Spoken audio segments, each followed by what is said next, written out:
आपण सर्वच कधी ना कधी कुठे ना कुठे प्रवास करत असतो. कधी ट्रेननी, कधी बसनी, तर कधी कारनी, नाहीतर अगदी बाईकवर.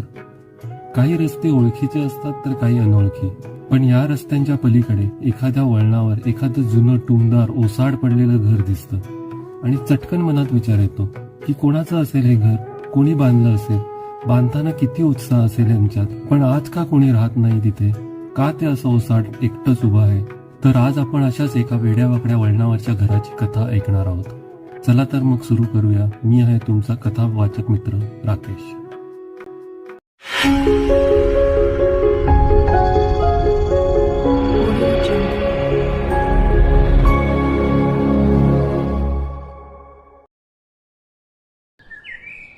कासगावाच्या बाहेर नारळ आणि सुपारीच्या बागेच्या आत एक जुनं भकास असं घर उभं होतं. ते कधी काळी खूप टुमदार दिसायचं, मजबूत बांधणीचं आणि लोकांनी गजबजलेलं. पण आता त्याचं अस्तित्व फक्त आठवणींमध्येच होतं. घराच्या भिंतींवर पसरलेल्या वेली खिडकीमधून आत डोकावून पाहत असे. पाऊसही घराबरोबर रडायचा. गावकरी पण बऱ्याच वर्षापासून घराजवळ फिरकलेही नव्हते. त्यांचं म्हणणं होतं की ते घर भुताचं आहे किंवा त्याला काहीतरी शाप लागलेला आहे. रात्रीच्या वेळी घराच्या वरच्या खोलीतून काही विचित्र प्रकाश दिसतो म्हणे, असं लोक म्हणायचे. पण कोणीच तिथे जायची हिंमत करत नव्हतं. गावातील जान्हवी नावाची मुलगी काही वर्षांनी परत आली होती. तिची नोकरी मुंबईत होती, पण तिच्या आजीच्या मृत्यूनंतर ती परत आली. तिला गावातल्या आठवणी खूप प्रिय होत्या, पण तिचं नेहमीच लक्ष त्या जुन्या घराकडे जायचं. असं वाटायचं की काहीतरी अपूर्ण आहे. एक अस्पष्ट आवाज तिला घराकडे खेचायचा. जान्हवीच्या आजीने तिला लहानपणी या घराबद्दल बरंच काही सांगितलं होतं. ती म्हणायची की खूप वर्षापूर्वी इथे एक जोडपं राहत होतं, जे अचानक गायब झालं. त्यांनी सगळं मागे सोडून दिलं होतं. तिच्या आजीने नेहमी काहीतरी गूढ हसू देत कथा संपवायची आणि म्हणायची, काही गोष्टी काळाच्या प्रवाहात हरवतात पण विसरल्या जात नाहीत. एके दिवशी अंत्यविधीनंतर जान्हवी त्या घरासमोर उभी होती. दार उघडं होतं, जणू तिचीच वाट पाहत होतं. तिने जड पावलांनी दार उघडलं आणि घरात शिरली. घराच्या आत धूळ होती आणि जमिनीचे लाकूड चर चर वाजत होते. भिंतींवर मोडलेल्या फोटो फ्रेम्स होत्या आणि जुनी फर्निचर्सवर कोळ्यांनी व्यापलेली जाळी. पण जान्हवी जसजसं आत गेली तसं तिला त्या घरातील एक वेदना जाणवू लागली. जणू घर स्वतःच्या दुःखात बुडालं होतं. घराच्या कपाटात तिला एक लहानसा बॉक्स सापडला.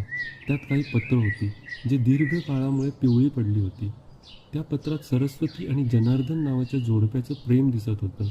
त्यांचं एकमेकांवरचं प्रेम आणि त्यांच्यासोबतचा प्रवास समोर दिसत होता. पण त्या पत्रात एक दुःख लपलेलं होतं, जे पूर्णपणे उलगडत नव्हतं. अखेरचं पत्र अपूर्ण होतं. जणू सरस्वतीला लिहित असताना कोणीतरी थांबवलं होतं.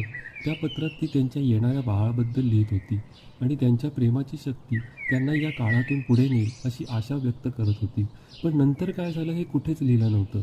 जान्हवी तशीच अर्ध्या मनाने घरातून खूपसे प्रश्न घेऊन निघाली.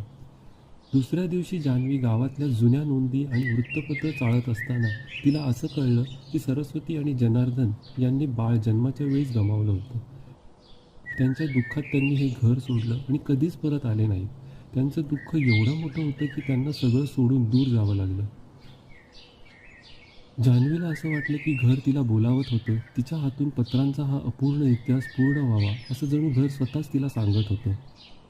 तिला सरस्वतीशी एक अदृश्य नातं वाटत होतं. जणू त्यांची कथा आणि जान्हवी यांचं नातं कुठेतरी गुंतलं होतं. घरातून निघताना जान्हवीने ते पत्र परत त्या बॉक्समध्ये ठेवलं आणि घराच्या सुरक्षित कोपऱ्यात जपून ठेवली. हे घर जरी जुनं आणि थकलं होतं तरी थोडं हलकं वाटत होतं. जणू त्याला त्याची हवी होती शांती आता मिळाली होती. आणि जान्हवीलाही शांती मिळाली होती. तिला कळलं होतं की काही आयुष्याच्या कहाण्या जरी दुखत असल्या तरी त्यांना आठवणीत ठेवणं गरजेचं असतं. आणि त्या वेड्यावाकड्या रस्त्यावरच्या घराची कहाणी प्रेम, वेदना आणि आठवणींची मजबूत सांगड घालत होती.